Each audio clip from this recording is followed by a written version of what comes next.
देखो तो फिर आज हम एक वीडियो और बना रहे हैं आप लोगों के लिए। वो वीडियो किस चीज़ की है? वो वीडियो इस चीज़ की है कि अगर क्वेश्चन में आपको बैलेंस शीट गिवन नहीं होती है डेट ऑफ रेजोल्यूशन में, तो कैसे क्या करेंगे। मतलब कहने का ये देखिए, क्वेश्चन ये है, इलस्ट्रेशन नंबर 18 है, Brahma Vishnu Mahesh are the partnership form. ठीक है ना, आप तो ज़रूर आ जाना क्योंकि तीनों लोगों की कृपा है यहाँ पर। ठीक है, तो ये देखते हैं, आ जाओ। तो ब्रह्मा विष्णु महेश पार्टनरशिप रेशियो है 3:3:4 रेशियो है।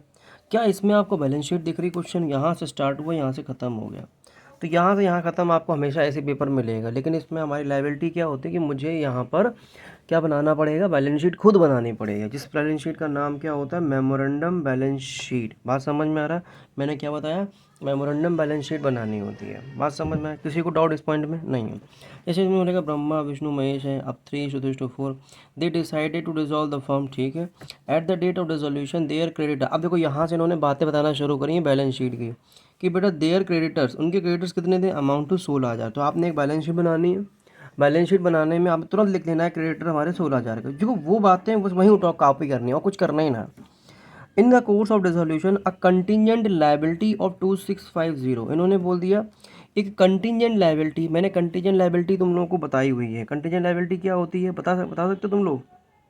हमने कहा सर कंटीजेंट लायबिलिटी वो लायबिलिटी है जो अचानक से वो उसकी आ जाती है। कैसे? उसकी हैपनिंग और नॉन हैपनिंग पे डिपेंड होती है कि वो लायबिलिटी अराइज होगी कि नहीं होगी।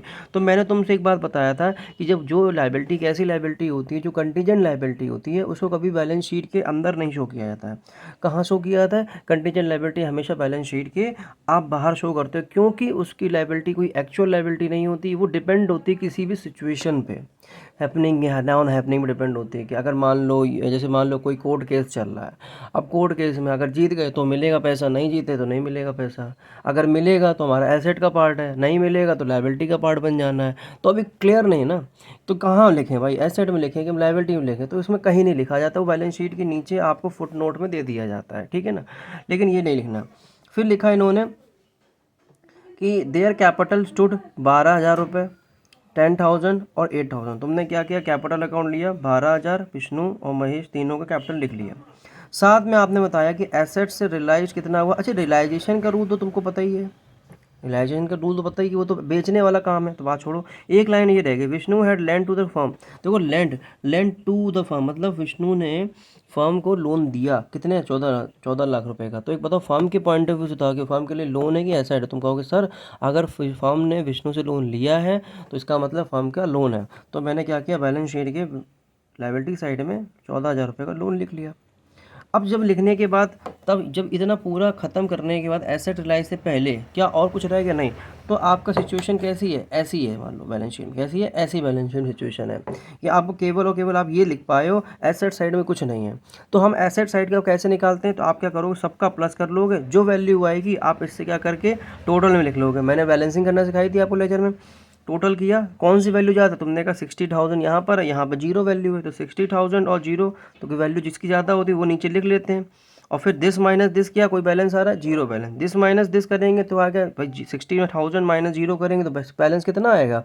तुमने कहा बैलेंस आएगा सर 60,000, तो लिख देंगे 60,000, लिख दिया। अब बैलेंसिंग फिगर लिखा, फिर लिखेंगे क्या, सन्ड्री एसेट्स। सन्ड्री एसेट्स क्यों लिखा? जितने भी एसेट्स हैं ग्रुप में अगर बात करते हैं तो क्या बोलते हैं, सन्ड्री। बात समझ में आ गया? तो ये इस तरीके से आपने बैलेंस शीट बना ली। इसके बाद तुम लोगों को क्वेश्चन करना आता है, कुछ नहीं करना है, सीधे रिलाइजेशन अकाउंट बनाओ, विष्णु लोन अकाउंट बनाओ और कैपिटल अकाउंट बनाओ और बाद में कैश अकाउंट बनाओ। बात समझ में आ रहा है? ऐसे ही सारे के सारे क्वेश्चंस करने हैं। देखो दूसरा क्वेश्चन है 19 वाला।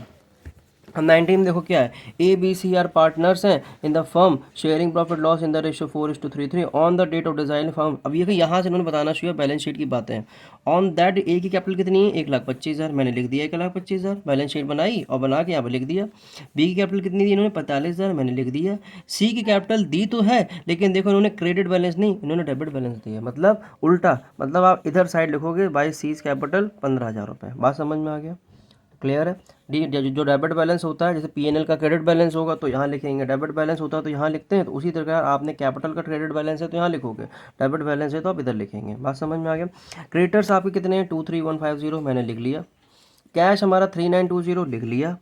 फिर हमने कहा अब यहाँ जहाँ से एसेट्स रिलाइज वाला पार्ट आना शुरू हो जाता है वो मतलब क्या होता है, ये एडजस्टमेंट वाली चीज़ें हैं। अब इतना ही है, ठीक है ना? तो इतने में क्या किया, आपके पास है 23,150, फिर आपने ये दोनों प्लस करे, प्लस करके क्या आया टोटल 193150। और इस एसेट्स में कितने, तो मतलब सन्ड्री एसेट्स को छोड़ के बाकी सब था, सन्ड्री एसेट्स को छोड़ के बाकी सब है। तो सन्ड्री एसेट्स हमारे कितने हैं, देखो जरा, कैश इन हैंड जोड़ा और ये जोड़ा, तो इसका मतलब 19350 से इसकी वैल्यू कम आ रही, तो मैंने क्या किया, जिसकी वैल्यू ज़्यादा होती दोनों साइड लिख लेते हैं। तो आपने 193150 दोनों साइड लिख लिया। फिर इससे माइनस इससे किया तो जो ऑटोमेटिक बात है कि जीरो आना है, इससे माइनस इससे करेंगे तो बैलेंस आएगा कितना, तो आपने कहा 1742530। अब ये जो बैलेंस आया है इसको बोलते हैं सन्ड्री एसेट्स। इसके बाद तो तुम लोग खिलाड़ी हो इस चीज़ के, इस रिजोल्यूशन चैप्टर के, ठीक है ना। तो इस पैटर्न से ये क्वेश्चन को बनने।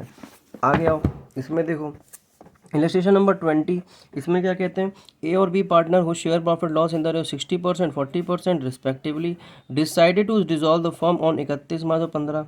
अब इन्होंने यहाँ पे ओवरली दे रखा है लाइन बाय लाइन, बहुत अच्छी बात है। ए की कैपिटल अगर 1440,000 है मैंने लिख लिया, इस बी की कैपिटल डेबिट बैलेंस है मैंने इधर साइड लिख लिया, कहाँ गया ये देखो लिख लिया। फिर पी&एल का डेबिट बैलेंस है तो यहाँ लिखेंगे, ट्रेड क्रेडिटर्स है यहाँ लिखेंगे, लोन फ्रॉम मिसेस ए, अगर लोन लिया है मिसेस ए से तो क्रेडिटर ही तो पार्ट हो गया, तो आपने ए लोन फ्रॉम मिसेस ए लिख दिया यहाँ पर। कैश एट बैंक हमने यहाँ लिख दिया। बैलेंसिंग करी तो आपने बैलेंसिंग करी होगी तो आपका लायबिलिटी साइड का पूरा हमेशा बैलेंस करेगा, ज़्यादा वैल्यू आती है और एसेट साइड की कम आती है। तो आपने टोटल यहाँ जोड़ा हो तो 3 लाख आया, ठीक, इसका कम आ रहा है तो आप क्या करो 3 लाख दोनों जगह लिख दिया। फिर 3 लाख से ये माइनस करोगे बैलेंस जीरो, फिर 3 लाख से आप ये माइनस करोगे तो बैलेंस आपका कितना आ गया 2,30,000। क्या बोलोगे, सन्ड्री एसेट्स। बाकी आपको सब पता ही है।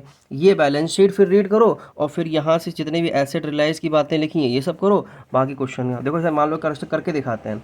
अब ये बनाने के बाद सबसे पहले कैंसिल करते हैं। कैश एट बैंक हम कहाँ डाल देंगे, कैश अकाउंट के, ये देखो बैंक अकाउंट के हम किस साइड डाल दिया, डेबिट साइड में बैलेंस बीडी डाल दिया 15,000 रुपये से, ठीक। उसके बाद इन्होंने क्या किया कि आपके क्वेश्चन में क्या गिवन था, 20 कैपिटल आपका डेबिट यहाँ पर क्या इस साइड है तो आप इस साइड डाल देंगे, किस साइड डाल देंगे, इस साइड डाल देंगे। तो जरा कितनी कैपिटल लिखी बी की 25,000। देखो कैपिटल अकाउंट के, ये देखो कैपिटल अकाउंट के डेबिट साइड में टू बैलेंस बीडी 25,000 लिख दिया।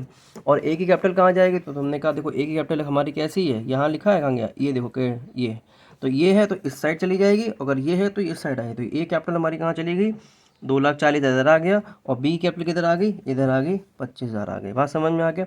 इसके बाद देखो क्या दिया है एसेट में, पी&एल का डेबिट बैलेंस, तो तुमको मैं बताया था पी&एल का अगर 30,000 रुपया है तो कहाँ चला जाएगा, तो आपने कहा लॉस होता है तो ओड पार्टनर से ओड रेशियो में राइट ऑफ कर देते हैं। तो आपने 30,000 को देखो यहाँ राइट ऑफ कर दिया है 18 और 12 में ओल्ड रेशियो में, ठीक।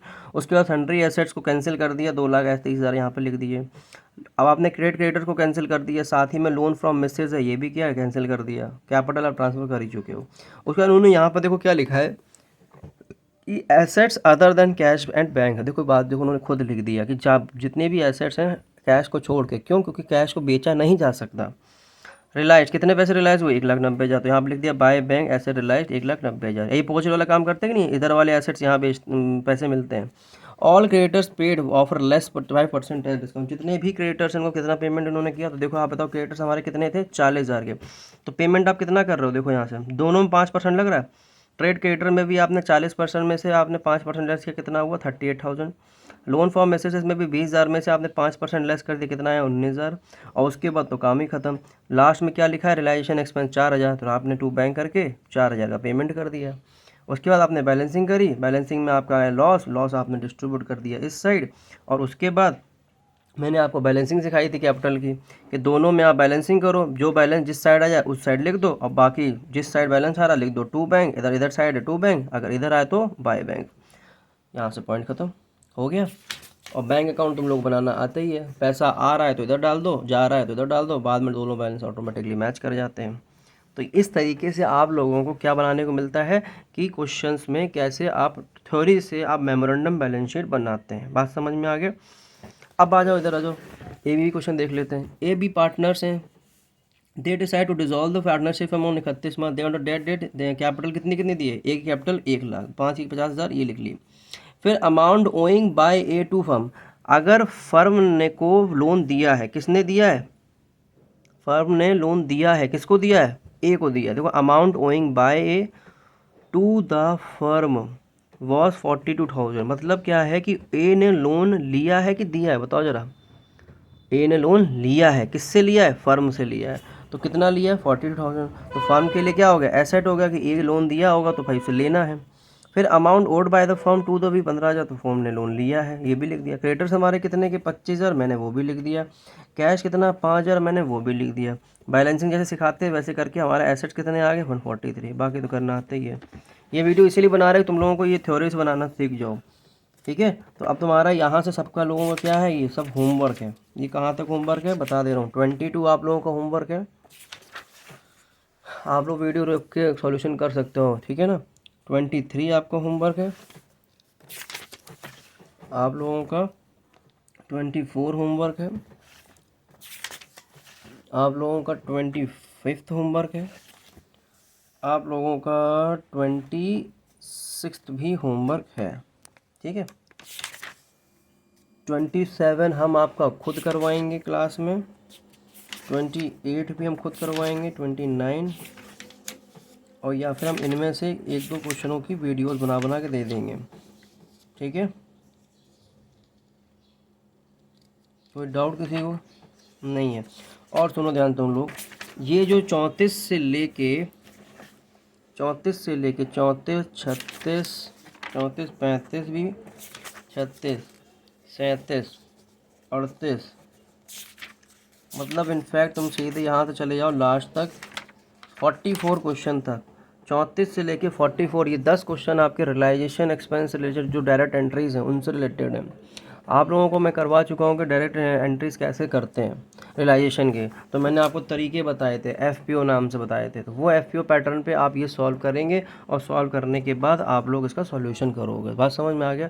तो ये आपके लिए एक चैप्टर है जो अब आज से ख़त्म होता है, डिसोल्यूशन। और डिसोल्यूशन वाइंड अप होने के बाद अब आपकी क्लास में हमारा शेड्यूल क्या रहेगा, जैसे ही चैप्टर ख़त्म हो जाएगा हम लोग फिर से फंडामेंटल चैप्टर की ओर चलेंगे। मतलब इनफैक्ट आप ये कह सकते हो कि मंडे से हम लोग फंडामेंटल फिर से रिवीजन करेंगे, और इस रिवीजन पैटर्न में फिर से हमारा फुल रिवीजन होगा। एक तरीके से ये फास्ट ट्रैक बैच मान लीजिए, और या फिर जो भी मान लीजिए, ये बैच में आपको सब कुछ कराया जाएगा। जैसे चैप्टर अभी तक कराए गए ऐसे ही फिर से रिवीजन कराया जाएगा। रिवीजन करने के बाद आपको घर में रिवीजन करना कंपलसरी है। अगर आप रिवीजन नहीं करते हो तो जिम्मेदारी बेटा आपकी है, क्योंकि जो बच्चा पढ़ के अगर रिवीजन करता है तो उसको आता है, और जिसको नहीं आता है बस एक ही रीज़न है, घर में पढ़ नहीं रहा है। तो आप पे डिपेंड करता है आप क्या करते हो, ठीक है ना। इसलिए आज से हमारा चैप्टर वाइंड अप होता है। क्लास भी आज एक क्वेश्चन और कराएंगे, और उसके बाद कराने के बाद इस चैप्टर को वाइंड अप करेंगे, और सैटरडे को हमारा टेस्ट होगा। टेस्ट के बाद संडे को आपके पेपर अब की बार 2 हफ्ते के जितने भी हैं चेक करे जाएंगे, और चेक करने के बाद शायद मंडे को हम आपकी PTA मीटिंग ले सकते हैं, ठीक है। PTA मीटिंग होने के बाद ही आप लोगों को, तो आज से इस बुक को करते हैं धन्यवाद, क्योंकि हमारे बुक में बहुत अच्छा साथ दिया, आप लोगों ने भी अच्छा साथ दिया। लेकिन आप लोगों का साथ तभी अच्छा रहेगा जब आप इस चीज़ को रेगुलर पढ़ाई करते रहेंगे। इसको रिवीजन कैसे करना है, इस चीज़ के लिए हम आपका एक वीडियो बनाते हैं।